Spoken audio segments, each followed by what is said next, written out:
मुझे ऐसा लगता है कि हमारी ज़िंदगी में जो चीज़ में हम सबसे ज़्यादा बिलीव करते हैं ना, वही काम और वही फ़िलॉसफ़ी हमें लाइफ में आगे बढ़ाती है। अगर मैं कोई सब्जेक्ट में बिलीव ही नहीं करती और फिर मैं अगर दुनिया को वो सिखाने जाऊँगी, तो मैं कभी आगे नहीं बढ़ सकती है। कि आपके पास सब कुछ हो, पर लाइफ में अगर आप खुश ना हो, तो आपके सब कुछ की ना वैल्यू ज़ीरो हो जाती है। पर उसका महत्व तुमको उस दिन समझ में आएगा जिस दिन तुम डेथ बेड पे होगे। हैप्पीनेस का महत्व जीता हुआ इंसान नहीं समझ पाता, वो मरता हुआ इंसान समझ पाता है, क्योंकि मरता हुआ इंसान ये रियलाइज करता है। सबसे पहला तो देखो, हैप्पीनेस एक बहुत बड़ी अंडरस्टैंडिंग से आती है, और हैप्पीनेस कोई डेस्टिनेशन नहीं है जहाँ पे हमें पहुँचना है। Happiness is a journey.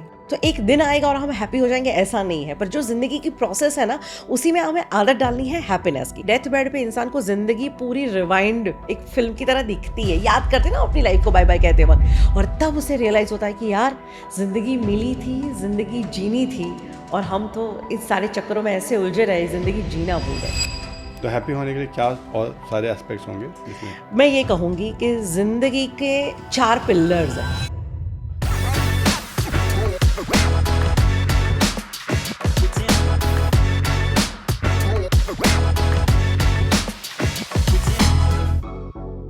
Hi everyone, आज एक ऐसे टॉपिक पे बात करने जा रहे हैं हम, जो टॉपिक है तो बहुत कॉमन है, सबसे ज़रूरी सबसे इम्पॉर्टेंट, लेकिन शायद हम बाकी सब चीज़ कवर करते हैं और इसको मिस कर जाते हैं, या इस पर शायद फोकस नहीं करते, इस पर ध्यान नहीं देते, और अल्टीमेटली सब इसके पीछे भाग रहे होते हैं। लेकिन इसको कैसे कैसे किस तरीके से इसको अचीव करना है, किस तरीके से इसको फॉलो करना है, बेसिक क्या चीज़ें हैं वो समझ में नहीं आता। Right, we are talking, I am talking about happiness. हमारे साथ वो हैं जो आई थिंक मतलब it's been 15 years, more than 15 years in fact, और पूरे हिंदुस्तान में नहीं, इनफैक्ट इंडिया के अलावा बहुत सारी कंट्रीज़ में हैप्पी होना सिखा रही हैं, लोगों को हैप्पी रहना सिखा रही हैं। राइट, आप सब लोग जो भी अगर थोड़ा सा भी अगर यूट्यूब में, इंस्टाग्राम में एक्टिव हो गए, इनके बारे में ज़रूर सुना होगा, ज़रूर देखा होगा, हिमानी हैप्पीनेस हब। राइट, सो हिमानी जी हमारे साथ हैं, वेलकम। Thank you. सो सबसे पहला क्वेश्चन कि कैसे ये दिमाग में आया, ये मतलब ये दिस टॉपिक? मुझे ऐसा लगता है कि हमारी ज़िंदगी में जो चीज़ में हम सबसे ज़्यादा बिलीव करते हैं ना, वही काम और वही फ़िलॉसफ़ी हमें लाइफ में आगे बढ़ाती है। अगर मैं कोई सब्जेक्ट में बिलीव ही नहीं करती और फिर मैं अगर दुनिया को वो सिखाने जाऊंगी, तो मैं कभी आगे नहीं बढ़ सकती हैं। तो लाइकवाइज हैप्पीनेस में इसीलिए आई। मैं जब इस इंडस्ट्री में आई थी तो सबने कहा था कि हिमानी तुम्हें कोच ही बनना है, तुम और सब्जेक्ट्स ले लो, बिजनेस पे बात कर लो या अदर सब्जेक्ट ले लो, बट हैप्पीनेस क्यों? हैप्पीनेस पे कौन आएगा सुनने के लिए, और हैप्पीनेस के लिए कौन पैसा देगा, और हैप्पीनेस पे कैसे तुम काम करोगी? पर मैंने कहा कि जो चीज़ ने मुझे ज़िंदगी में सबसे ज़्यादा इम्पैक्ट दिया है, जिसको मैं बहुत दिल से बिलीव करती हूँ, वही चीज़ जब मैं सिखाती हूँ, और वही चीज़ जब मतलब अगर मेरा दिल हाँ बोल रहा है और वही चीज़ मैं जब लोगों को सिखा रही हूँ ना, तो वहाँ पे वो अट्यूनमेंट आपको वहाँ नज़र आता है। तो हैप्पीनेस पे मैं इसलिए मानती हूँ बिकॉज मैंने ज़िंदगी में ऑब्जर्व किया कि आपके पास सब कुछ हो, पर लाइफ में अगर आप खुश ना हो, तो आपके सब कुछ की ना वैल्यू ज़ीरो हो जाती है। ज़िंदगी में खुश रहना बहुत ज़रूरी है, और ज़िंदगी मिली है इतनी छोटी, एक बार आए हैं, आगे क्या होगा हमें पता नहीं, कहाँ से आए हैं पता नहीं, नया जन्म मिलेगा कि नहीं मिलेगा, इसी धरती पे आओगे कि नहीं आओगे, आओगे तो इंसान बन के ही आओगे कि नहीं आओगे, आप चूहा, आप मेंढक, आप चिपकली, कुछ भी बन के आओगे, और फिर एक चिपकली बन के दुनिया को देखोगे कि यार एक टाइम मैं भी इंसान बन के आया था और मैंने लाइफ वेस्ट कर दी। तो मैंने सोचा मुझे ये गलती नहीं करनी है, एक जन्म मिला है और उसमें भी कुछ ही समय है, हम एटर्नल टाइम के तो आए नहीं है, तो बस उसको बेस्ट जीना है, और बेस्ट जीना इज इक्वल टू हैप्पीली जीना, खुशहाल होकर जीना। तो that is my philosophy, and that's why मैंने चूज़ किया कि I want to go in the field of happiness. And जब मैं हैप्पीनेस कोच बनी, इस इंडस्ट्री में कोई हैप्पीनेस पे बात नहीं करता था। तो बट आज पूरी दुनिया, आज हैप्पीनेस के इंडेक्स बाहर आ रहे हैं, आज पूरी दुनिया हैप्पीनेस पे रिसर्च कर रही है। इंडिया में बहुत सारे ऐसे स्टेट्स हैं जहाँ पे हैप्पीनेस के डिपार्टमेंट खुल रहे हैं, राइट, और हैप्पीएस्ट कंट्रीज के ऊपर रिसर्च हो रहा है, तो दुनिया भी बिलीव कर रही है। आज वर्ल्ड वाइड हैप्पीएस्ट और हैप्पीनेस के ऊपर डेज भी डिसाइड हो रहे हैं, जैसे world yoga day, mother's day, father's day, like happiness day. Okay. और तो इनिशियली जब स्टार्ट करा, राइट, इनिशियली सो ये टॉपिक सुना तो शुरू में तो मतलब कैसे किया? शुरू में थोड़ी दिक्कत आई होगी, या शुरू में लोगों को समझ में आ जाता था? जैसे मान लो कि अगर मैं बात करूँ, एकदम जब इनिशियली आपने स्टार्ट करा और आपने बोला कि मैं आपको खुश रहना सिखाऊंगी, राइट, Yes. राइट? तो वो उस समय कैसे, उस समय की जर्नी क्या थी, उसमें स्ट्रगल क्या था? स्ट्रगल ये था कि मैं तो पहले कॉर्पोरेट बैकग्राउंड से आई, फिर मैंने मतलब ये देखा कि ज़िंदगी में खुश रहने के लिए सब कुछ करना चाहिए। Yes. और मेरा पैशन था ये ट्रेनिंग, मुझे इसमें आना था। सबने कहा था Himani training industry male dominated industry है। हाँ, उस वक्त लिटरल स्ट्रगल थी, बिकॉज आज आपके पास पॉडकास्ट है, आपके वीडियो है, सोशल मीडिया है, वेबिनार्स है। उस वक्त लिटरली आपको पब्लिकली जाना पड़ता, सारी स्ट्रगल्स ही थी। बट एक चीज़ था दिल में, मतलब वही था कि जो मैं बिलीव करती हूँ, जिसने मुझे ज़िंदगी में इतना कुछ दिया, मैं क्यों ना लोगों के साथ बांटूँ। और जब मैं आप है ना, कोई भी चीज़ आप प्रोफेशनली अप्रोच करो और दिल से अप्रोच करो, बहुत डिफरेंस हो जाता है। तो मैं आज भी अपनी ट्रेनिंग जब भी लेती हूँ, भले ही आज मेरा ऑर्गेनाइजेशन है, ये मेरा ब्रेड एंड बटर है, पर जब मैं मेरे सब्जेक्ट की बात करती हूँ ना, तो मेरा दिल कनेक्ट हो जाता है। और आप जब भी कोई बात दिल से बोलते हो ना, तो वो सामने वाले के दिल तक पहुँच ही जाती है। तो ये स्ट्रगल तो थी, बट जब लोग 10 मिनट सुनते थे तो उनको समझ में आ जाते कि बात तो हिमानी तो सही बोल रही है, कि हमारी लाइफ है और लाइफ के इंपॉर्टेंस के ऊपर आज कोई भी इंसान ऐसा नहीं होगा जो सुनना नहीं चाहेगा, क्योंकि हर एक को अपनी लाइफ के बारे में इतनी तो जागरूकता है कि लाइफ को कैसे बेस्ट बनाया जाए। तो इसको मास्टर क्लास की तरह लेते हैं। मैं Yeah. जैसे एक एक क्वेश्चन ना, बेसिक से क्वेश्चन पूछता हूँ, कि क्या रीज़न है, जैसे मान लो कि अगर हिंदुस्तान की, इंडिया की बात करें कि हैप्पीनेस इंडेक्स में काफ़ी पीछे आ जाता है, राइट? सो तो क्या रीज़न है, मतलब ऐसा क्या रीज़न है कि लोग नॉर्मल हैप्पीनेस या खुश नहीं रह पाते? तो इसका क्या लॉजिक होता है, क्यों होता है ऐसा? सबसे पहला तो हमें दुनिया में सब चीज़ का महत्व समझ में आता है। अगर आज मैं आपको कहूँ what is the importance of money, शायद हम समझ पाएंगे। आज हेल्थ की भी अवेयरनेस है तो हेल्थ का महत्व भी समझ पाएंगे। बट अगर मैं हैप्पीनेस की बात करूँ तो ठीक है, हाँ है, राइट? पर उसका महत्व तुमको उस दिन समझ में आएगा जिस दिन तुम डेथ बेड पे होगे। हैप्पीनेस का महत्व जीता हुआ इंसान नहीं समझ पाता, वो मरता हुआ इंसान समझ पाता है। क्योंकि मरता हुआ इंसान ये रियलाइज़ करता है आज हमारे पास लाइफ है, तो हमें पता है कि हाँ बहुत टाइम है, करेंगे। मरता हुआ इंसान को पता इसलिए चलता है क्योंकि हाथ में से चीज़ निकल रही है। और इंसान की साइकोलॉजी है, जो चीज़ हाथ में होगी ना तब उसकी वैल्यू नहीं समझ में आएगी, वो निकल जाएगी तब उसकी सही वैल्यू समझ में आएगी। इंसान के जीवन में दूसरे लोग होते हैं ना, उसकी वैल्यू नहीं समझ में आती, पर अगर वो इंसान छोड़ के चला जाए, उसको पूछो वैल्यू क्या थी। और इसी तरह से समय की भी वैल्यू नहीं समझ में आ रही, पर जिस दिन तुम्हारे पास जिंदगी का समय खत्म हो जाएगा ना, फिर कहते हैं डेथ बेड पे इंसान को जिंदगी पूरी रिवाइंड एक फिल्म की तरह दिखती है। याद करते ना अपनी लाइफ को बाय बाय कहते वक्त, और तब उसे रियलाइज होता है कि यार जिंदगी मिली थी, जिंदगी जीनी थी, और हम तो इस सारे चक्करों में ऐसे उलझे रहे, ज़िंदगी जीना भूल गए।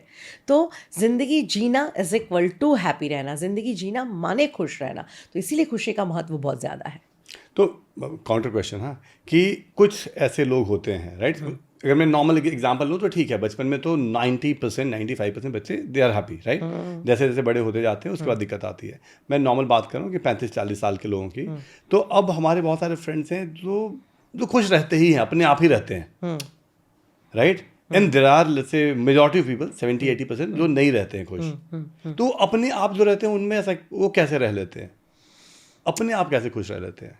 आई mean they don't put any effort to be happy, okay, right?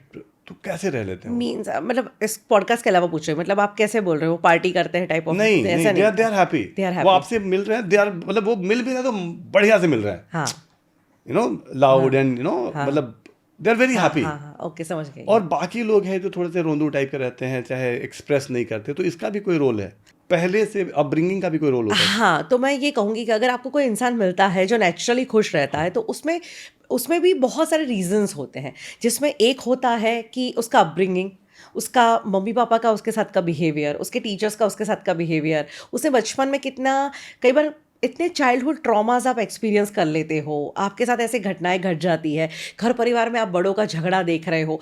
ऐसे सिचुएशन में जब बच्चे बड़े होते हैं ना, तो डेफिनेटली आप जो बोलते हैं ना, वो सीरियसनेस आ ही जाती है, क्योंकि वो उनका कसूर नहीं है, उन्होंने वो सह लिया। और कई बार बच्चों का बचपन इतना अच्छा गया होता है, तो वो नेचुरली डेफिनेटली उसके ऊपर असर करता है। पर वो एक एस्पेक्ट है। कई बार ऐसा भी होता है कि ट्रॉमा में बचपन गया, पर एक अंदर से बहुत पैशन हो गया कि नहीं, ज़िंदगी मुझे अच्छे से जीनी है। वो अंडरस्टैंडिंग भी जब होती है, तो भले ट्रॉमेटाइज आप हो गए हो कभी लाइफ से, पर आप अपने आप को बदल सकते हो एनी टाइम। तो जो नेचुरली खुश रहते हैं, वो तो हम एक्चुअली पर पर्सन अगर हम एनालिसिस करें तो बहुत सारी ऐसी बातें बाहर आ सकती है, जिसमें से हमने कहा ना कि ज़िंदगी उसके साथ कैसी रही, बचपन उसका कैसा रहा, उसका आसपास का एनवायरनमेंट कैसा रहा। कहते हैं हमारे आसपास के लोग भी हमारे जीवन में बहुत बड़ा रोल प्ले करते हैं।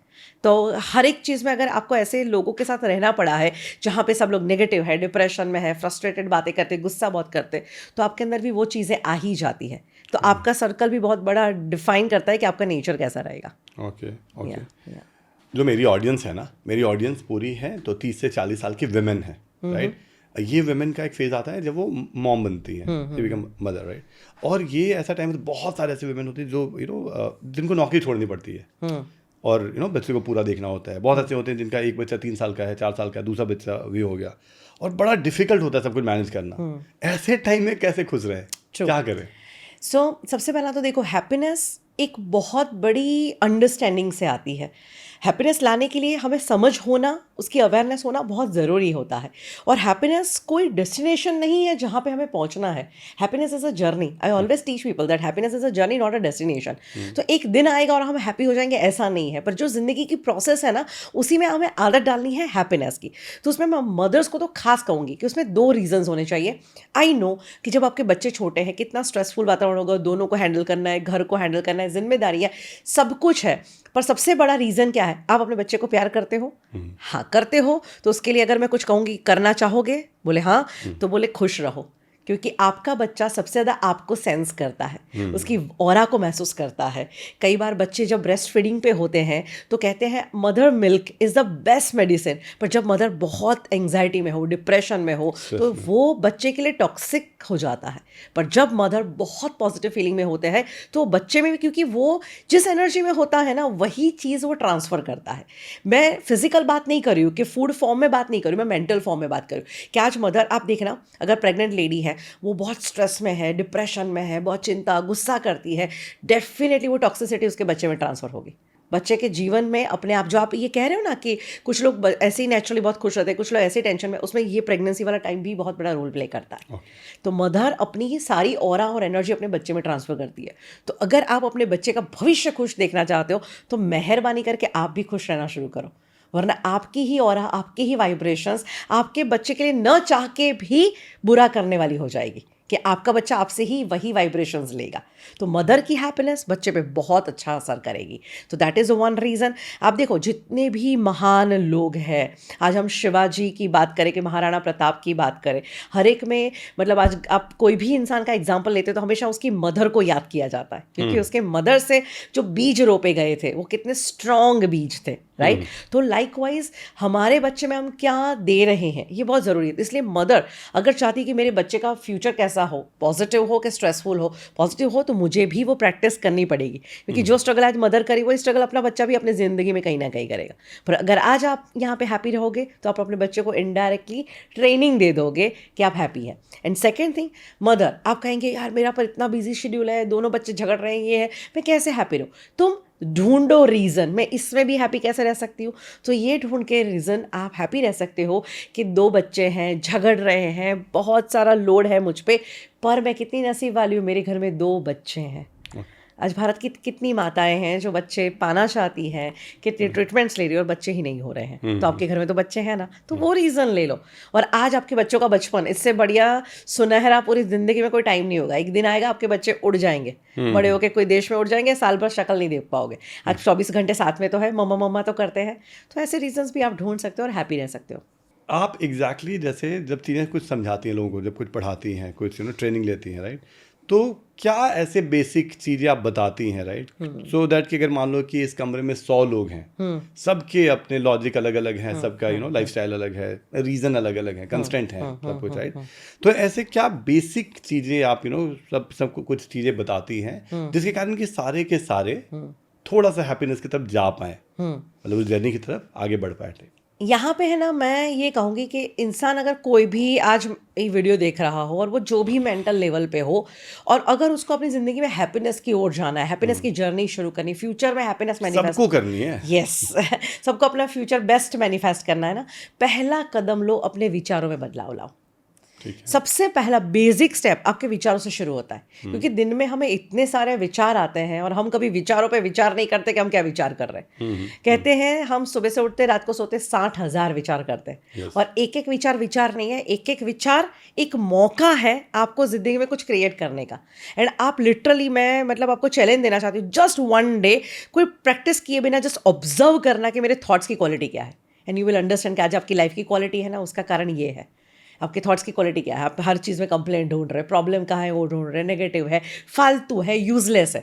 कितने क्रिएटिव, पॉजिटिव, ऐसे थॉट्स आपके अंदर डेवलप हो रहे हैं, तो पता चल ही जाएगा। अगर एक दिन ऑब्जर्व करोगे तो 50% थॉट्स भी हमारे पास पॉजिटिव नहीं होते, हम बेफिजूल के विचार बहुत ज़्यादा करते रहते हैं। तो अगर आपको बदलाव लाना है ना लाइफ में, तो पहले अपने विचारों में बदलाव लाओ, क्योंकि कहते हैं जैसी आपकी सोच होगी ना वैसा आपका जीवन बच जाएगा। सोच को बदलो तो आपके सितारे बदल जाएंगे, और आपकी नज़र को बदलो तो ज़िंदगी के नज़ारे बदल जाएंगे।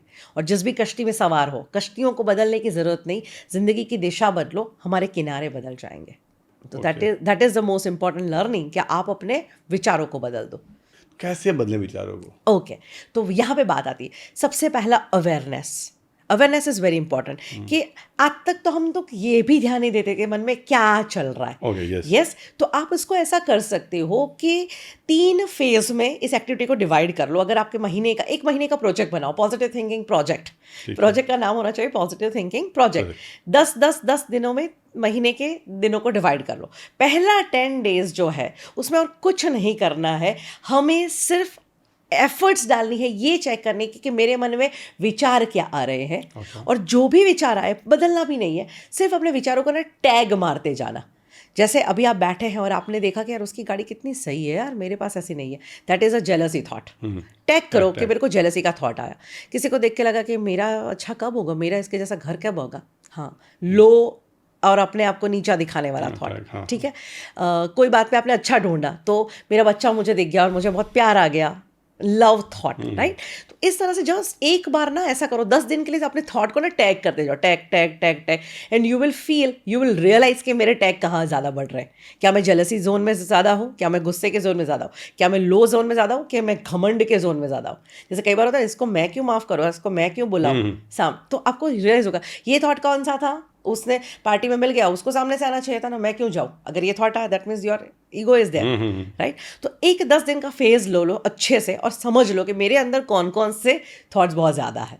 और फिर आपका सेकेंड फेज होगा वो जो आपके नेगेटिव थॉट्स है उसको रिमूव करने का फेज, कि जहाँ आपका जेलसी का थॉट आ रहा है, उसका अगर आपको घर या आपको जो भी चीज़ नज़र आ रही, तो हाउ टू कंट्रोल, उसके ऊपर काम करो कि अगर मैंने उसको देखा बट मैं उसी वक्त अपना आपको कहाँ डाइवर्ट कर सकता हूँ, मैं क्या नेक्स्ट थॉट पे जा सकता हूँ, मैं अपने लिए गोल कैसे सेट कर सकता हूँ। उसको देख के उसके ऊपर डिस्ट्रक्शन वाले नहीं, कंस्ट्रक्शन वाले थॉट्स में क्या ला सकता हूँ।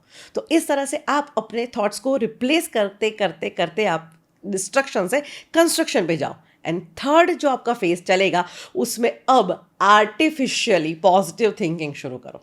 आर्टिफिशियली पॉजिटिव थिंकिंग, यानी सुबह उठे हो, भले ही कुछ ना लगे, पर सोचो मेरा दिन आज बहुत अच्छा जाने वाला है, आज सब सही होने वाला है, आज खाना कितना सही है, खाने में टेस्ट नहीं है फिर भी बोलो अच्छा। आर्टिफिशियली करो, अब देखना आपकी ज़िंदगी बदल जाएगी, क्योंकि आर्टिफिशियली करते करते when you fake it you make it, आप उसको रियल लाइफ में कन्वर्ट कर दोगे, रियल लाइफ में मैनिफेस्ट कर दोगे। खाने में नमक ज़्यादा होगा तो गुस्सा तो आएगा नहीं आएगा। खाने में नमक ज़्यादा है, बट उस वक्त आप ये थॉट से रिप्लेस तो कर ही सकते हो अपने आप को कि चल ठीक है नमक ज़्यादा है, पर आज मुझे खाना तो मिला। हाँ, यस। आज इस वक्त तो बहुत सारे लोगों के बेचारे को खाना भी नहीं मिला, तो अब इसको कंस्ट्रक्टिव बना लो ना कि नमक ज़्यादा है तो मैं सॉल्यूशन क्या ला सकता हूँ। पर झगड़ा करके, इरिटेट होके, दुखी होके क्या बदलोगे? क्या नमक का एकदम ऑब्जॉर्प्शन हो जाएगा? कोई भी चेंज आएगा? नहीं आएगा। चेंज तो आपके कोई एक्शन से आएगा, तो फिर वो मेंटली अपने आप को डिस्टर्ब करने से अच्छा मैं एक्शन पे ही फोकस करूँ ना। अगर मुझे लगता है मेरी दाल में बहुत नमक ज़्यादा पड़ गया है, तो मैं थोड़ा और पानी ऐड करके, थोड़ा मसाला और ऐड करके उसको वापस हिला सकती हूँ। अगर ये सॉल्यूशन है तो उसी पे बात करो, और अगर ये दाल चलेगी ही नहीं तो इसको दाल को फेंक के नहीं जोमेटो से ऑर्डर कर लेता हूँ। That should be the constructive thought, right. घर में अब सासू माँ है राइट, वो थोड़ी तंग करती रहती हैं। एग्जाम्पल दे रहा हूँ, और अभी जैसे 1 baby and then 2nd baby, और पति भी आजकल ध्यान नहीं दे रहा, उसका भी कुछ और चल रहा है, पता नहीं मुझे क्या चल रहा है। तो ये भी तो थॉट, मतलब एक तो सासू माँ भी और husband is also not supporting, कुछ ना कुछ लग रहा है कि समथिंग इज मिसिंग, राइट। तो अब यहाँ पे कैसे लाएं पॉजिटिव थॉट? देखो, ज़िंदगी में मैं ये कहूँगी कि अगर आपकी लाइफ में बहुत तकलीफ़ है और आप उस रिश्ते में खुश नहीं हो, लाइफ में अगर आपका एक क्लैरिटी है कि भाई मैं इस रिश्ते से तंग आ चुकी हूँ, क्योंकि इंडिया में बहुत लोग बहुत सह लेते हैं और उनको पता नहीं चलता कि कब उसमें से बाहर निकल जाना चाहिए। तो ज़िंदगी में ना एक लेवल से ज़्यादा भी सहना नहीं चाहिए, क्योंकि आप टॉक्सिसिटी के बीच में फंसे हो। ज़िंदगी इतनी टॉक्सिक बन गई है आपकी, और उससे आपके ज़िंदगी में नेगेटिविटी ही मैनिफेस्ट हो रही है। तो जहाँ आपको लगता है कि ज़िंदगी में बहुत तकलीफ़ है और बहुत सहना पड़ रहा है, देन निकल जाओ उसमें से। तो सिंसियर स्टेप्स उठाओ कि उसमें से बाहर निकल सको। और अगर आपको लगता है कि I don't have any option, मैं इसमें से कभी बाहर नहीं निकल पाऊंगी, तो फिर दूसरा रास्ता है निगलेक्ट करो। ओके जो बोल रहे हैं, जो कर, हम बोलते हैं एक कान से सुनो, एक कान से बाहर निकालो। बड़े बुजुर्ग हमें क्या कहते थे, यही सुन, झगड़ा हुआ, अरे तो एक कान से सुन, एक कान से निकाल। बड़ी अच्छी बात है, उसको सुनो पर उसको दिल पे मत लो। जैसे एग्जाम्पल, कुछ लोग कहते हैं कि यार कोई मुझे कुछ कह जाए, मेरी सास मुझे कुछ कह जाए, मेरा हस्बैंड मुझे कुछ कह जाए, मैं दिल पे कैसे ना लूँ, मुझे तो बहुत हर्ट हो जाता है। सिंपल तरीका बता देती हूँ। अगर आप मेंटल हॉस्पिटल में घूम रहे हो, राइट, और वहाँ कोई पागल हो और आपको 2-3 कुछ बातें ऐसी सुना दे, आपको टॉन्ट मार दे, गाली बोल दे, क्या आप उसको पीटने जाओगे, साले पागल? आप क्या कहोगे? अरे पागल है, राइट? आप उसे निगलेक्ट कर दोगे। कितना सही है। आप उसको, आप जानते हो कि वो पागल है, उसका दिमागी तौर पे वो हिला हुआ है, उसको कुछ समझ ही नहीं। तो आप वहाँ पे अगर ये बिहेवियर कर सकते हो, तो जब घर वाले ही ऐसे टॉक्सिक हो और वो बहुत बोलते रहे, तो ठीक है, उसमें भी यही थॉट अप्लाई करो, ठीक है, बोलता रहेगा। अगर एक पागल को आप निगलेक्ट कर सकते हो, जैसे इंपॉर्टेंस उसका कम करके, लाइकवाइज यहाँ पे भी अगर वो इंसान टॉक्सिक है तो इसका इंपॉर्टेंस कम कर दो। उसको भी मैं तो कहूँगी पागल मान लो, बोलता रहेगा, बोलने दो, मैं अपना काम करूँगी, मैं अपने पे फोकस करूँगी। क्योंकि अगर वो ये नहीं करेगी और उसकी हर कड़वी बात दिल पे ले लेगी, तो ख़त्म है उसकी ज़िंदगी, ख़त्म है उसका भविष्य। एक चीज़ और, हाँ, कि जैसे इस समय आपने बोला कि बहुत सीरियसली कंट्रीज़ को ले रहे हैं और अब हैप्पीनेस को काफ़ी सीरियसली लेने लगे हैं, क्योंकि पिछले 10-20 साल में, 25 साल में दिख गया है कि इसको सीरियसली नहीं लेने का नतीजा क्या हुआ है, राइट? सो अगर कोई कंट्री का मान लो हैप्पीनेस इंडेक्स सही नहीं है, वो बहुत नीचे आ रहा है, तो क्या पैरामीटर, किस लॉजिक से ये बात करते हैं कि ये कंट्री के लोग बहुत हैप्पी नहीं है? उसमें ना उनकी ज़िंदगी की ओवरऑल वेल बीइंग के ऊपर बात होती है, उनकी हेल्थ के ऊपर बात होती है, मेंटल स्ट्रेस लेवल के ऊपर बात होती है। तो ज़िंदगी के हर आयाम, बिकॉज हैप्पीनेस को सिर्फ एक एस्पेक्ट पे नहीं है कि अगर कोई इंसान हो सकता है कि आज बहुत पैसे वाला है पर हेल्दी नहीं है, यस, राइट? तो ओवरऑल लाइफ कैसी है, लाइफ क्वालिटी कैसी है, किस तरह से ज़िंदगी को वो लोग जीते हैं, एवरीडे का उनका मेंटल स्ट्रेस लेवल कैसा है, प्रॉब्लम सॉल्विंग एबिलिटीज़ कैसी है, तो ये सारे उनके जो रिसर्चर्स होते हैं वो हर एस्पेक्ट को मद्देनज़र रखते हुए ये देखते हैं कि ओवरऑल लाइफ कैसी है, उसके ऊपर पता चलेगा कि इंसान कितना हैप्पी है। अब हो सकता है कि आपकी लाइफ में आप कोई एक एस्पेक्ट में तो बहुत टॉप पे पहुंच गए, पर दूसरा 10 एस्पेक्ट में स्ट्रगल कर रहे हो, तो आपको फिर मैं हैप्पी नहीं कह सकती, आपको मैं सफल कह सकती हूँ कि इंसान सफल है पर हैप्पी नहीं है। तो हैप्पी होने के लिए क्या और सारे एस्पेक्ट्स होंगे जिसमें? मैं ये कहूँगी कि ज़िंदगी के 4 पिलर्स हैं, उन पिलर्स को ना ठीक कर लो। That is called physical, mental, social and spiritual. ठीक है। आपकी ज़िंदगी में सब कुछ चाहिए, आपको भौतिक चीज़ें भी चाहिए, आपको हेल्थ भी चाहिए, मेंटल डेवलपमेंट भी चाहिए, आध्यात्मिकता भी चाहिए। एक एस्पेक्ट से ना कोई आगे नहीं बढ़ सकता। एक बिल्डिंग मुझे बनानी है, मुझे सारे पिलर्स को स्ट्रॉन्ग बनाना ही पड़ेगा। एक पिलर टॉप पे चलेगा, बिल्डिंग कभी भी बन ही नहीं पाएगी। तो लाइकवाइज हैप्पीनेस के लिए आपकी लाइफ के जब सारे पिलर्स इक्वली बैलेंस चल रहे हो, तो आप अंदर से ही वो खुशी महसूस करेंगे। बहुत बड़ा नहीं करना है, पर जो भी है ना उसमें सब बैलेंस करोगे ना, तो खुशी ज़्यादा होगी आपको। तो एक चीज़ में आगे निकल गए और दूसरी 10 चीज़ छोड़ दी, ऐसा मत करना। जो है सबको मैं कैसे बैलेंस करूँ, आज मैं अपनी हेल्थ को बैलेंस करूँ, मैं अपने सारे रिश्तों को ठीक करूँ, मैं पैसे भी अच्छे से कमाऊँ, मैं अपने आप को डेवलप भी अच्छा करते जाऊँ, मैं बैड हैबिट से भी दूर रहूँ, मैं स्पिरिचुअली भी अपने आप को अपलिफ्ट करूँ। तो इसे हम बैलेंस कहते हैं। आज आप विराट कोहली को देख लीजिए, तो मैं उसको देख रही हूँ, बहुत बैलेंस लाइफ जी रहे। उन्होंने अपना करियर और अपना जो भी वर्क है उसको बहुत अच्छे से निभाया। अपनी वाइफ के साथ रिश्ते अगर आप देखो तो ही इज़ लाइक आइडल, मतलब कितना अच्छे से वो उस रिश्ते को निभा रहे हैं। सेल्फ डेवलपमेंट आप देखो, इतना टॉप पे है, फिर भी वो कितना आज भी अपने आप की फिटनेस के ऊपर, अपनी एक्सरसाइज रूटीन डेवलपमेंट के ऊपर कितना काम कर रहे हैं। और अब एक एस्पेक्ट छूटा हुआ था, स्पिरिचुअलिटी। आज आप देखो, एक ऐसा इंसान जो कभी ऐसा कहता था कि मैं पूजा पाठ टाइप दिखता हूँ, आज वो भी अपना एस्पेक्ट देख रहा है कि जिंदगी में सारे बैलेंस जब होते हैं एस्पेक्ट, तभी जिंदगी में खुशी होती है। और आप विराट कोहली को आज आप प्रेमानंद जी के आश्रम में देखते हैं, आप उनको माला जपते हुए देख रहे हैं, तो वो एक बहुत अच्छी बैलेंस लाइफ वो जी रहे हैं। तो इस तरह से लाइफ में उन्होंने भी तो ढूंढा कि मेरा स्पिरिचुअल एस्पेक्ट कम है, तो लेट मी इम्प्रूव हियर। तो अपने लाइफ के भी वो एस्पेक्ट ढूंढो, हर जगह पे ग्रो करो। इसमें भी नॉर्मल लेवल होगा, जैसे मान लो कि कोई ऐसे कुछ ऐसे रीज़न होते हैं कि हिंदुस्तान में, कि कुछ ऐसे रीज़न जिसके कारण लोग मतलब खुश नहीं रहते, तो उसका भी कोई रैंकिंग होता है? क्या होता है कि अगर मान लो एग्जांपल दे रहा हूँ मैं आपको कि अर्निंग बहुत अच्छी नहीं है, राइट? तो अर्निंग अगर किसी की अच्छी नहीं है, इस कारण से मान लो वो हैप्पी नहीं है, तो आप कैसे उसको हैप्पी कर दोगे? उसको तो अर्निंग ही हैप्पी करेगी ना। जब मैं आपकी बात कर रहा हूँ, मैं आपको ये कहूँगी कि अगर आज किसी की अर्निंग अच्छी नहीं है, राइट, वो स्ट्रगल कर रहा है, वो आस्पेक्ट बराबर है, पर अगर क्या वो गारंटी है कि वो अर्निंग अच्छी नहीं है और उसकी वजह से वो दुखी रहेगा और वो खुश नहीं रहेगा तो उसकी कल उठ के अर्निंग अच्छी हो जाएगी? इज देयर एनी वे कि जहाँ पे आप दुखी रहोगे और आपका अच्छा होगा? या साइंस क्या कहता है, खुश रहोगे तो खुशी आएगी, अच्छी फीलिंग में रहो तो अच्छी फीलिंग आएगी। तो तुम्हारे दुख से तो तुम्हारा अच्छा हो ही नहीं रहा ना, तो why to stay in that state, why not to change that state? कि आज तकलीफ है, प्रॉब्लम है, आई नो दैट, बट अगर मैं इसमें रहा तो और प्रॉब्लम अट्रैक्ट करूंगा, तो इससे तो अच्छा भले ही प्रॉब्लम हो पर मैं पॉजिटिव रह के देखो कि शायद मेरा भविष्य बदल जाए।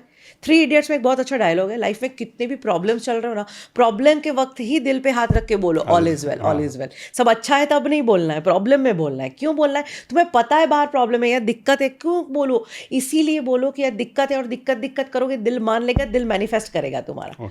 पर अगर तुम्हारे जीवन में दिक्कत है और तब तुम कहते हो कि कोई बात नहीं, सब सही हो जाएगा, ठीक हो जाएगा, मैं पॉजिटिव रहता हूँ, तो धीरे धीरे तुम्हारी चीज़ें बदलने लगती है।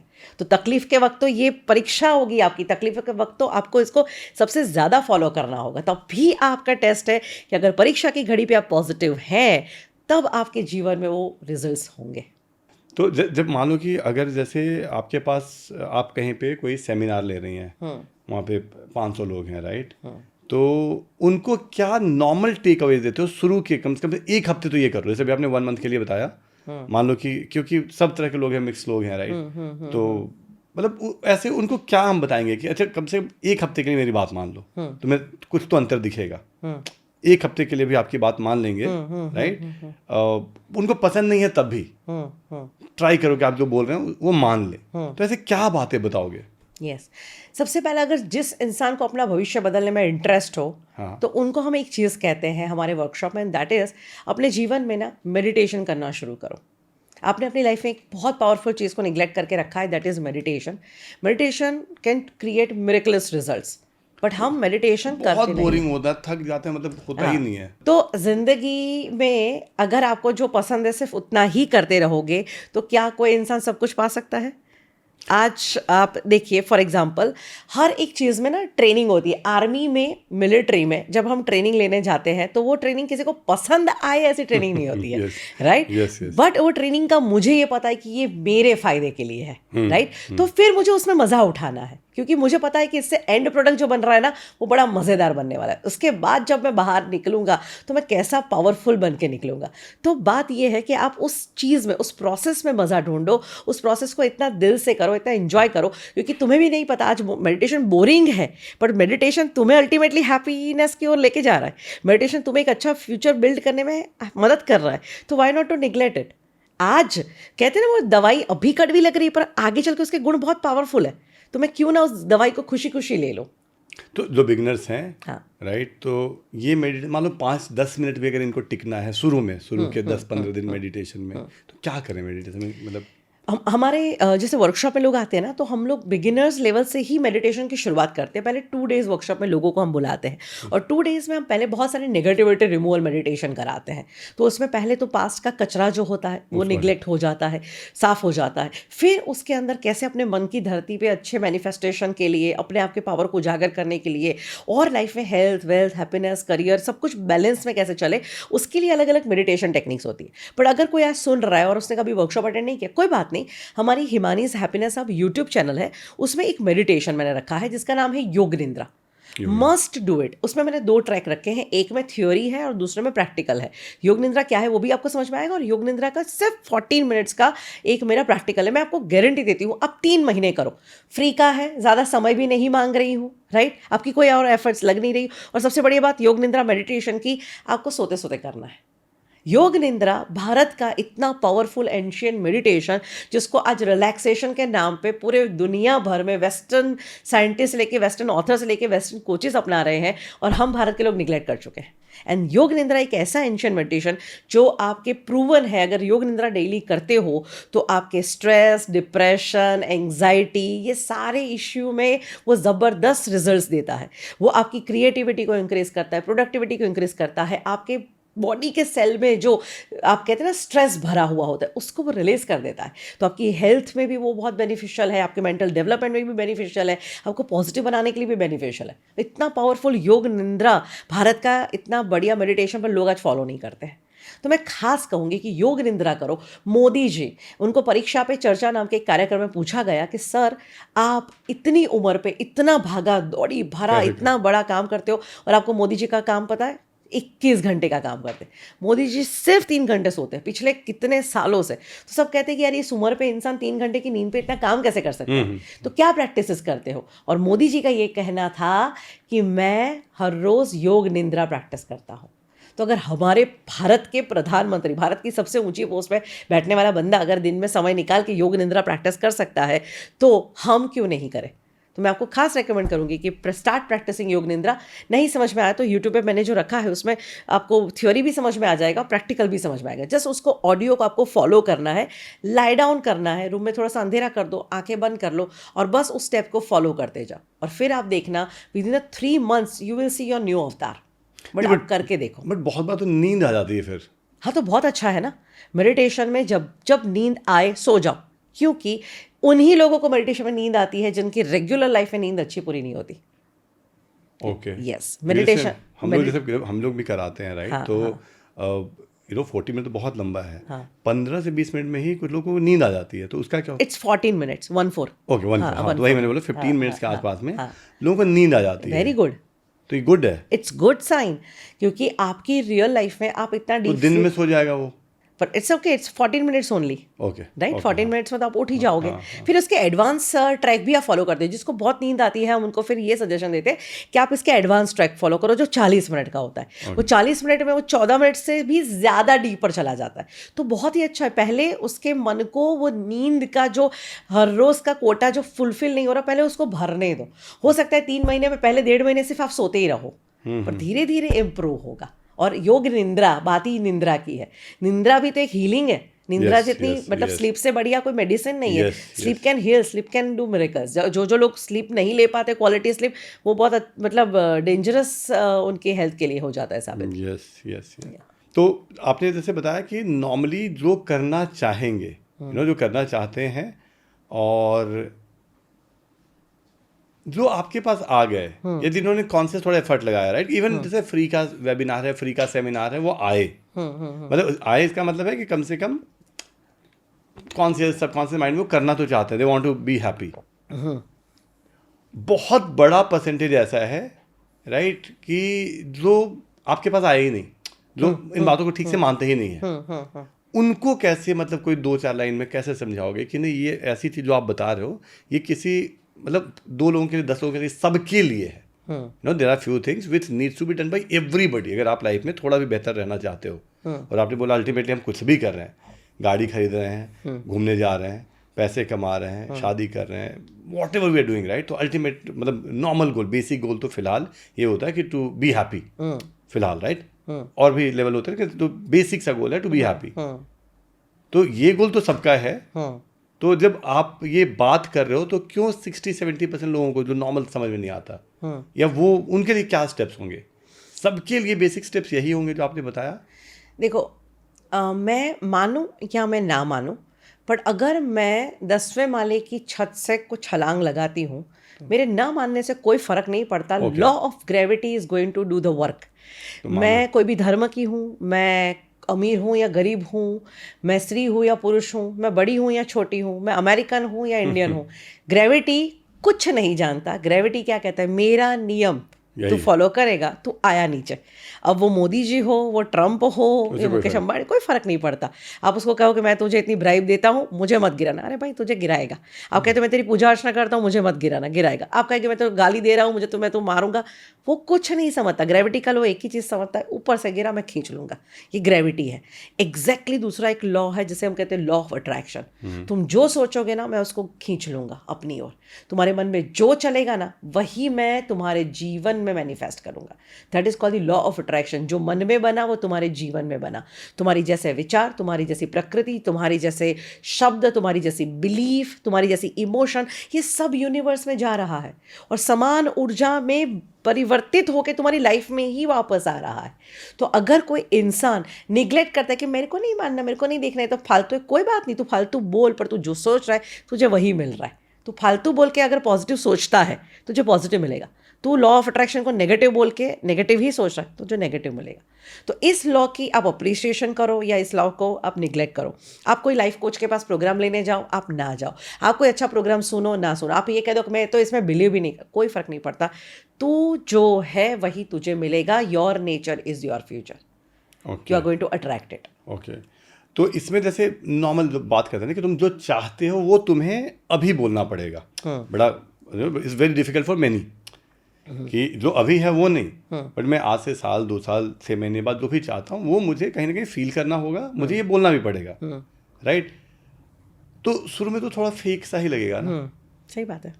तो कैसे, मतलब वो निकलेगा अंदर से? जैसे मान लो एग्जांपल दे रहा हूँ कि जैसे एक छोटी सी बात बता रहा हूँ कि मुझे सभी लोग बोलते हैं, राइट, कि चल तू मान ले, let's say if I am making 50 lakh rupees a month, बोला कि तू मान लेना तो 1 करोड़ बनाता है और कल से ये बात करनी 1 करोड़ या 1.5 करोड़ की, राइट? तो 1 करोड़ की मैं बात कर रहा हूँ तो मान ही नहीं रहा, जो अंदर वाला मन है वो मान नहीं रहा। तो मैं लिख रहा हूँ, मैं बोल रहा हूँ, विजुअलाइज कर रहा हूँ, फिर भी जैसे तो शुरू में तो मान ही नहीं रहा, मैं विजुअलाइज कर रहा हूँ फिर भी वो अंदर से फीलिंग्स नहीं आ रही। तो ये 1-2 महीने प्रैक्टिस करने के बाद आ जाएगी वो फीलिंग्स या नहीं आएगी? सिंपल, मैं आपको एक चीज़ बताऊं, बहुत सारे एस्पेक्ट मैनिफेस्टेशन में है जिसको लोग गलत इस्तेमाल करते हैं। सिंपल, मैनिफेस्टेशन का लॉ क्या कहता है कि दुनिया में हर चीज़ एक वाइब्रेशन, फ्रीक्वेंसी, तरंग है।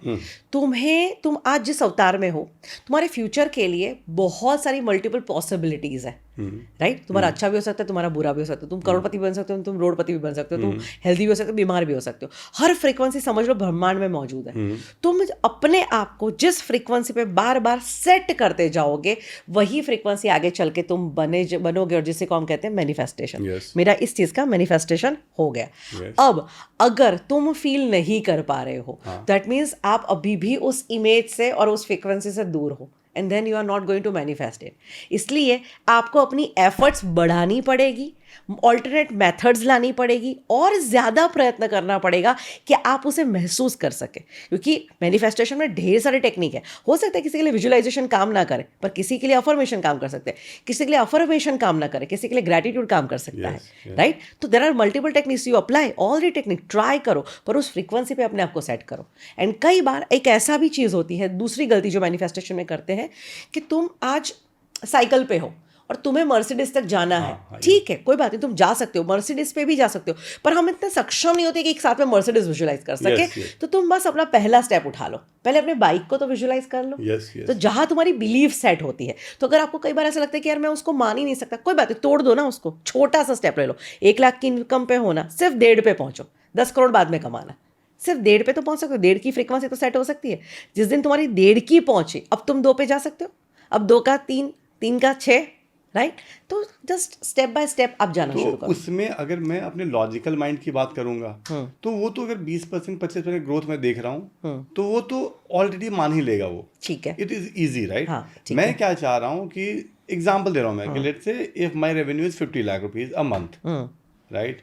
वंस या थोड़ा डिफिकल्ट हो रहा है मुझे मानने में, लेकिन अगर 60-70 लाख से आसपास मैनिफेस्ट, तो ये तो फिर मैनिफेस्टेशन हुआ ही नहीं ना। ये तो एक काम करो ना, अपना लॉजिक कह रहा है कि 60-70 तो हो सकता है, और मैनिफेस्टेशन में 100 मतलब 100 करोड़ तो आपको मुश्किल लग रहा है। 1 करोड़ तो मुश्किल लग रहा है, कोई बात नहीं, 60-70 लॉजिकल लग रहा है, 1 करोड़ मुश्किल लग रहा है, तो तुम 80 लाख ले लो, सॉरी 80 लाख, 80 लाख तुम ले लो, तो 80 लाख तो ले सकते हो ना, जो तुम्हारे लॉजिक से भी परे है, तुम्हारे मैनिफेस्टेशन से भी ईजी है, right? This should be the logic, right? Yes, तो इसमें आप ये समझोगे कि चलो मेरा लॉजिक भी अप्लाई हो गया 80 लाख में, कि भाई मैंने लॉजिक से नहीं, मैंने मैनिफेस्टेशन से किया। और जो मैं बिलीव ही नहीं कर सकता था कि मैं 80 लाख कैसे क्रिएट, 80 लाख हो गया। तो ऐसा गोल पकड़ो जो तुम्हें दोनों तरह से सॉल्व करे, पहले तुम अपने आप के साथ सॉर्ट करो, मतलब कहते हैं हमें अपने आप के साथ सॉर्ट करना बहुत ज़रूरी है। अगर आपका दिमाग ये भी चल रहा है कि ये तो लॉजिकल है, ये तो है ही नहीं, तो आप मैनिफेस्टेशन में बिलीव नहीं कर रहे हो फिर। हाँ, मैं तो एग्जांपल दे रहा हूँ, Yes. जैसे मान ये लीजिए ना कि मैं उस इंसान हाँ, की बात करूँ जो इंसान बिलीव ना कर रहा जैसे मैं बता रहा हूँ कि जैसे मान लो कि विमेन आती है हमारे पास और 90% विमेन आती है मेजरली वेट लॉस के लिए, फैट लॉस के लिए, अपने ट्रांसफॉर्मेशन के लिए, फिजिकल ट्रांसफॉर्मेशन के लिए, राइट। मैं बोलता हूँ कि ये बोलना, जैसे अगर कोई भी आया बोले सर मैंने सब कुछ ट्राई कर लिया है, मेरे में कुछ काम ही नहीं करता, तो मैंने तुम्हारे लिए फिर तो हमारा प्रोग्राम है ही नहीं, क्योंकि तुम मतलब होता है तुम ले के वही आ रहे हो कि सर मैंने सब कुछ ट्राई कर लिया है, यू नो मेरा तो स्टबन बेली फैट है, मेरा स्टबन फैट है, ये तो नहीं जाता। तो मेरा तो है कि जैसे मेरे तरफ से तो मना है ये बोलना, you can not speak this अगर आप चाहते हो, राइट। तो मतलब उनके लिए बड़ी दिक्कत होती है कि सर आप बोलने ही नहीं देते हो। मैं ये बोलना ही नहीं है, ये बोलना ही नहीं है, राइट। मैं बोल रहा हूँ कि अगर आपका वेट 80 kg है, राइट, आपको 60 पे जाना है, कम से कम ये मानो, तो इतना मान लो कि अगर मैं एफर्ट लगाती हूँ मुझे रिजल्ट मिलता है, इतना ही। मैं एफर्ट लगाती हूँ तो मुझे रिजल्ट मिलता है, मैं एफर्ट नहीं लगाती नहीं मिलता, राइट। तो लेकिन फिर उनका मैंने बोलते कि हम एफर्ट लगाते तो भी रिजल्ट नहीं मिलता, तो ये भी तो कहीं ना कहीं उसके कारण उनको रिजल्ट मिलने में दिक्कत आ जाएगी, right. Even if they practice, even if they workout, जो आप बोल रहे हो कि सेल्फ बिलीफ बन गई ना उनकी कि मेरा तो वजन जाता ही नहीं है, तो इतना स्ट्रॉन्ग सेल्फ बिलीफ पे वो बैठे हुए हैं, तो डेफिनेटली वो कुछ भी वर्कआउट करेंगे पर सेल्फ बिलीफ क्या कहे कि नहीं जाना चाहिए। तो उसका बॉडी भी तो ऐसा कहते हैं कि माइंड एंड बॉडी इतनी हद तक कनेक्टेड है कि माइंड जो भी बोलता है, जो भी सोचता है, जो भी मानता है, बॉडी उसके ऊपर उससे आगे आने ही नहीं देगा। आपका माइंड जब मान लेता है कि मुझे बीमारी है, अब फिर आप कुछ भी करो, अगर आप बीमार मान रहे हो अपने आप को, तो बीमारियां अट्रैक्ट ही करोगे आपके अपने जीवन में। और जिस दिन आप मान लोगे मुझे कुछ नहीं होगा, तो आप उसमें से भी बाहर आ जाओगे।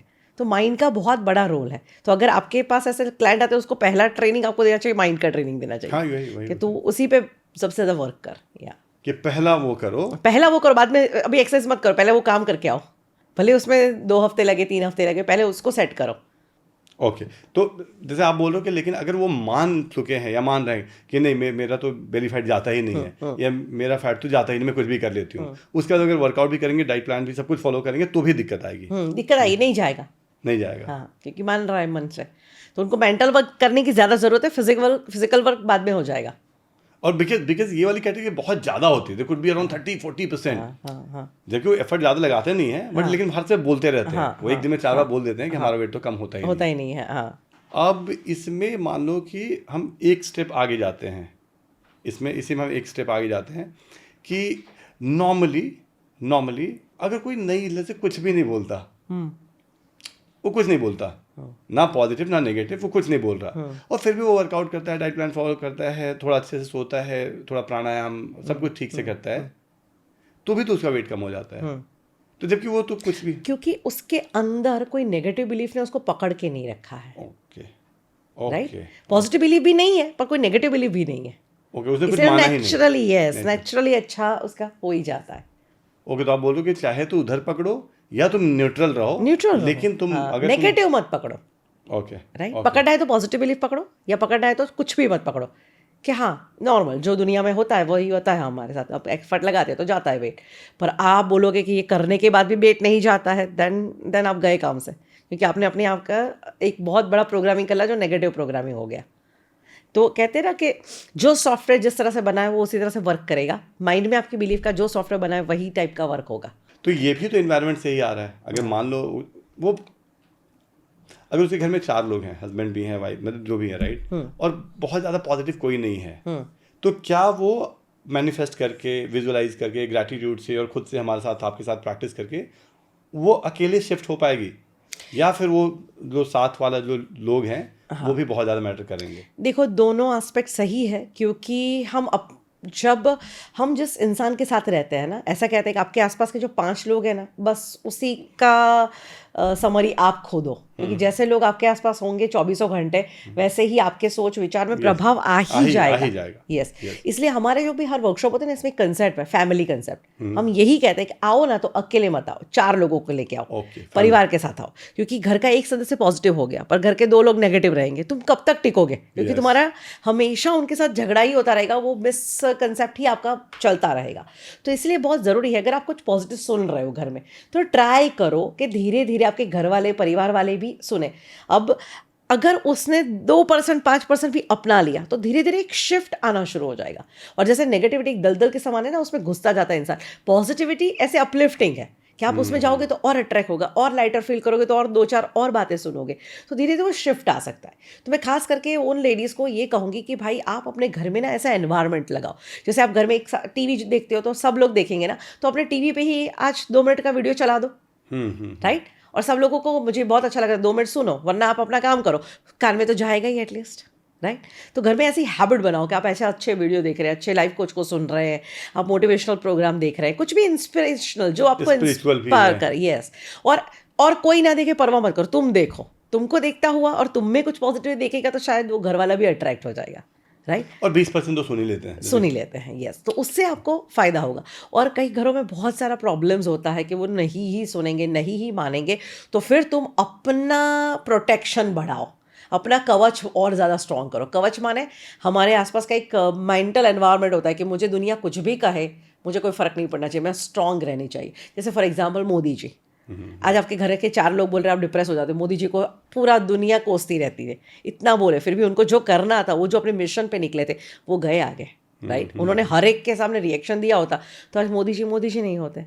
तो फिर वहाँ पे अपने आप को स्ट्रॉन्गर बनाने का गोल बना लो, पहले ट्रांसफॉर्म करने का फुल ट्राई करो। अगर नहीं बन रहे, तुम अपना डोज पॉजिटिविटी का बढ़ा लो कि इन लोगों की नेगेटिविटी की भी असर मुझ पे ना हो, राइट? ओके, तो जैसे जो आपने बोला ना कि संगत का असर, राइट? ये टॉप 5 या 5-6 लोग हम मान लेते हैं, राइट, जो सबसे ज्यादा जिनके साथ आप समय बिता रहे हो, तो अगर घर में तो ऐसे लोग हैं, घर में तो ऐसे लोग हैं, मैं ट्राई करूंगा कि चलो इनके साथ थोड़ा बातें करूंगा, बट हर समय इनके साथ बहुत ज्यादा नहीं करूंगा बात। और मैं क्या ये संगत मतलब ऑनलाइन भी बना सकता हूँ? जैसे मान लो एग्जाम्पल दे रहा हूँ कि मैं आपका पॉडकास्ट सुनता हूँ डेली, या आपके वीडियो देखता हूँ, मैं प्रेमानंद जी के देखता हूँ, राइट? ऐसे करके मैं 4-5 लोगों का, और मैं इनमें ही रहता हूँ, या कुछ लीडरशिप सीख रहा हूँ, कहीं मोटिवेशन सीख रहा हूँ, राइट? और थोड़ा टाइम मैं अपने फैमिली में भी दे रहा हूँ, बट मैं तो ये संगत से भी फायदा हो जाएगा, या फिर फिजिकल संगत ही चाहिए? नहीं, संगत माने क्या कि आप किस विचारों के साथ हमेशा इन्फ्लुएंस होते रहते हैं, हाँ। वो भी तो आपकी संगत ही हो गई, राइट? फॉर एग्जाम्पल कोई इंसान ऑनलाइन ही नेगेटिव चीज़ें देख रहा है, राइट? तो वो भी तो उसकी संगत ही हो गई ना। वो क्राइम को देख रहा है, वो नहीं देखने वाली चीज़ अगर देख रहा है तो वो भी तो उसकी संगत ही होगी, उसका भी तो इम्पैक्ट पड़ेगा। तो 24 घंटे तुम पे जो इम्पैक्ट डालती है वो तुम्हारी संगत होती है। कई लोग इतने स्ट्रांग होते हैं कि नेगेटिव वातावरण में भी उनको कोई असर नहीं होता, और कई लोग, ये बहुत कम लोग होते हैं। जैसे फॉर एग्जाम्पल कई बार हम लोग ये कहते हैं कि मेरी ज़िंदगी की सारी तकलीफों का कारण है मेरी संगत। मैं मानती हूँ आपकी संगत नेगेटिव हो सकती है, पर अगर आपको पॉजिटिव रहना है तो आपके ऊपर निर्भर करता है। आप अगर स्ट्रांग हो जाओ तो नेगेटिव संगत में भी आप पॉजिटिव होके बाहर निकल सकते हो। एग्जाम्पल, विभीषण एंड कैकेयी, दोनों एक एक्सट्रीम एग्जाम्पल है। कैकेयी राम राज्य में रहती थी, फिर भी वो नहीं सुधरी, और विभीषण रावण राज्य में रहते थे, फिर भी वो नहीं बिगड़े। तो दोनों के ऊपर उसके आसपास का एनवायरनमेंट का असर नहीं हुआ। तो कहने का मतलब तुम अपने आप को इतना स्ट्रांग कर लो कि अगर वातावरण, पहले तो ट्राई करो कि मेरी संगत अच्छी हो, नहीं हो रही तो एटलीस्ट अपने आप को इतना स्ट्रांग बना लो कि नेगेटिव संगत की असर मुझे नेगेटिव इम्पैक्ट ना दे। और आज तो हम वैसे भी टेक्नोलॉजी के युग में है, तो हम ऐसे लोगों की संगत डेफिनेटली बना सकते हैं जिसके वीडियोज से, जिसके लर्निंग से, जिसके थॉट से हमारे थॉट अपलिफ्ट हो, जिससे हम और भी अपने जीवन में ऊंचाइयां हासिल कर सकें। ओके, ऑलमोस्ट हम काफ़ी चीज़ कवर कर चुके हैं, राइट? मैं लास्ट को पूछता हूँ लास्ट में कि जैसे normal do's and don'ts, right? आप 2-3 डूज दो और 2-3 डोंट्स दो, राइट? ऑडियंस के लिए, सभी के लिए, कि भाई कल से ये बेसिक बहुत आसान सी चीज़ें हैं, ये 2 या 3 चीज़ तुम प्रैक्टिस करना स्टार्ट करो, और ये 2-3 चीज़ें थोड़ा अवॉइड करना, लेकिन थोड़े आसान होने चाहिए, सिंपल होने चाहिए, सो दैट कि हम कल से प्रैक्टिस कराना स्टार्ट कर पाएँ। तो मैं खास कहूँगी पहले डोंट से शुरू करते हैं। हाँ। या सबसे पहला, अपनी ज़िंदगी में एक चेंज लाओ जो आजकल की लाइफ में बहुत ज़रूरी हो गया है, थोड़ा सा, जिसे कहते हैं डिजिटल डिटॉक्स।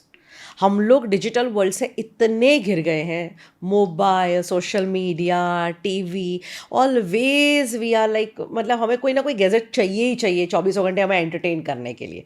अगर गैजेट्स नहीं है ना तो हम लोग बोर हो जाएंगे। अब आप देखो, आप अब एयरपोर्ट पे ऑब्जर्व करो, रेलवे स्टेशन पे ऑब्जर्व करो, मॉल में ऑब्जर्व करो, थिएटर में ऑब्जर्व, जहाँ आपको ऑडियंस लोग, पहले ज़माना होता था हम एक दूसरे को देखते थे, स्माइल करते थे, हाय, अब कोई नहीं देख रहा, सब सब स्क्रोल स्क्रोल स्क्रोल स्क्रोल। अब देखो आपकी पूरी की पूरी एनर्जी पूरा उसमें जाती है, कितना इंसान डिस्ट्रैक्टेड है। मैंने देखा फिल्म देखने जा रहे हो, अब फिल्म तो एंटरटेनमेंट का सो रहा है, एंटरटेनमेंट होने, इतनी बड़ी स्क्रीन पे फिल्म चल रही है, सब कुछ जैसे इंटरवल होगा उतनी देर में भी उनको स्क्रोल कर लेना है, राइट? तो आप कितना हद तक अपनी लाइफ में डिस्ट्रैक्टेड हो, ये तो ज़रा अपने आप को चेक करो। तो इस तरह से ज़िंदगी जब आप जियोगे तो कैसे कोई काम पे आपका फोकस होगा। तो आपको मोबाइल चलाना है ना, तो डिसाइड करो कि ये मेरा मोबाइल चलाने का आवर है, 1 घंटा मस्त स्क्रील्स आप स्क्रॉल करो, रील्स देखो, सब कुछ देखो। बट जब खाना खा रहे हो तो खाना खाओ, आप जब ऑफिस में काम कर रहे हो तो ऑफिस का काम करो, पढ़ाई कर रहे हो तो पढ़ाई करो, किसी से बात कर रहे हो तो बात करो ना, राइट? तो इस तरह से अपनी ज़िंदगी में थोड़ा सा डिजिटल डिटॉक्स करो कि 24 घंटे मेरे हाथ में मोबाइल नहीं होना चाहिए। आप देखना, अगर लिफ्ट आ रही है, बटन दबाया, लिफ्ट आने में भी अगर उतने में भी मुझे ऐसा होता है कि भाई चलो एक रील तो देख ही लेता हूँ, कुछ तो देख लेता हूँ, कुछ तो उस वक्त में तुम अपने आप को शिफ्ट नहीं कर सकते कि एक थॉट में अपने आप को पूछो कि मैं अपनी ज़िंदगी को और बेहतर कैसे बना सकूँ।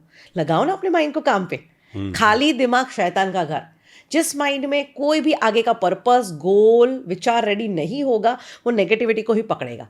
तो जब तुम्हारी ज़िंदगी में फ्री टाइम है, पूरा दिन स्क्रॉल स्क्रॉल स्क्रॉल करने से अच्छा है तुम उसे काम पे लगाओ। उसको बोल कि भाई मुझे आगे बढ़ना है, मुझे रास्ता दे, मुझे बेहतरीन ज़िंदगी जीनी है, रास्ता दे। मैं इस हैबिट को कैसे चेंज कर सकता हूँ, मुझे रास्ता दे। Your soul is your best teacher. आपकी अंदर की आत्मा ही आपको बेस्ट गाइडेंस दे सकती है, पर उसकी आवाज़ तो सुनो, उसको मौका तो दो। तो ये डोंट में हमेशा मैं ये कहती हूँ कि थोड़ा बहुत मोबाइल से परहेज। मैं ये नहीं कह रही हूँ, बिकॉज आजकल हम लोग टेक्नोलॉजी की युग में जी रहे हैं, राइट? मुझे भी हमारा सारा काम मोबाइल पे करना पड़ रहा है, ये वीडियो भी लोग मोबाइल पे ही देख रहे हैं, राइट? तो mobile can like do miracles in your life definitely. पर चाणक्य को किसी ने पूछा था कि इस दुनिया में जहर क्या होता है, तो बोले जो भी चीज़ अति की मात्रा में होती है वो सब जहर होती है। और आजकल आप देखो तो मोबाइल भी जहर का काम कर रहा है, क्योंकि वो एक्सेस यूज़ हो रहा है, जहाँ नहीं होना चाहिए था वो भी हो रहा है, राइट? तो आप अब देखो, घर में छोटे बच्चे हैं और मम्मी पापा है, तो मम्मी अपना मोबाइल, पापा अपना मोबाइल, छोटा बच्चा को भी मोबाइल थमा दिया। अरे उसका बचपन ही इंजॉय करना था, वही तो सबसे बेस्ट एंटरटेनमेंट है आपका। तो उसे छोड़ो, मोबाइल को छोड़ के बच्चे के साथ खेल लो। तो ये थोड़ी सी हैबिट आपके जीवन में प्रैक्टिस करना शुरू कर दो। एंड दूसरा आता है कि आपके जीवन में क्या करना चाहिए। तो आज हमने थोड़ी विमेन को बात करी, तो विमेन की बात को मैं थोड़ा रिलेशनशिप के एस्पेक्ट से, क्योंकि विमेन की ज़िंदगी में सबसे ज़्यादा प्रायोरिटी शायद बिजनेस करना या पैसा कमाना नहीं होती, उसके साथ रिलेशनशिप, क्योंकि वो अपने रिश्तों में घिरी हुई होती है। तो अपने ज़िंदगी में ना एक चीज़ को बहुत इंपॉर्टेंट है, that is called your relationship. क्योंकि आपके जैसे रिश्तों की क्वालिटी होगी ना, उससे आपकी लाइफ की क्वालिटी पे बहुत असर पड़ेगा। कहते हैं इंसान को सबसे ज़्यादा सुख और सबसे ज़्यादा दुख उसके रिश्तों से ही मिलता है, उसके अपनों से ही मिलता है। किसी को मोबाइल या किसी को गाड़ी नहीं मिली और उसने आत्महत्या कर ली, ऐसा नहीं सुना होगा, पर किसी को प्यार नहीं मिला इसने आत्महत्या कर ली, ऐसा ज़रूर सुना है, राइट? सो अपने रिलेशनशिप में ना थोड़ी एफर्ट्स डालना शुरू करो, अपने परिवार को महत्व देना शुरू करो और उसके लिए समय निकालना, उसके साथ क्वालिटी टाइम स्पेंड करना, रिश्तों को इम्प्रूव करना, ऐसी टॉपिक पे खास काम करो। पर एक चीज़ हमेशा परहेज करना, दैट इज़, एक होता है हमारे अपने और एक होता है समाज। समाज को गोली मारो, समाज को निग्लेक्ट करो, क्योंकि समाज तुम्हारे ज़िंदगी में कोई रोल प्ले करता नहीं है, पर तुम्हारी पूरी ज़िंदगी समाज क्या सोचेगा उसी में निकल जाती है। फिल्टर कर लो मेरे अपने कौन है, और अपने कौन होते हैं जब तुम हॉस्पिटलाइज हो और तुम्हारी आईसीयू वार्ड के बाहर जो 4 बैठे हैं ना, वो तुम्हारे अपने हैं, बाकी पूरा समाज है। समाज को कोई फ़र्क नहीं पड़ता, वो खबर निकालने शायद आ सकते हैं या तुम्हें कॉल कर सकते हैं, पर तुम्हारे पास जो 24 घंटे बैठा है ना, वो अपने, बस उसकी केयर कर लो। बाकी समाज समाज समाज करके ज़िंदगी अपनी बर्बाद मत करो। सबसे बड़ा रोग क्या कहेंगे लोग, तो भूल जाओ दुनिया को, अपनों की परवाह कर लो। Okay, thank you. मेरे हिसाब से हमने काफ़ी कुछ कवर कर लिया है और आज बेसिक मिल जाएगा। मतलब मेरे हिसाब से जो आपने बातें करी है ना, राइट, जो आपने बातें करी हैं यहाँ, अगर इतने को भी इन चीज़ों को भी लोग फॉलो कर लें तो शायद वो थोड़ा आगे होगी इस जर्नी में। आपने बोला था कि it's a journey, it is not end goal और कोई डेस्टिनेशन नहीं है ये, राइट? सो वहाँ तक पहुँच पाएंगे।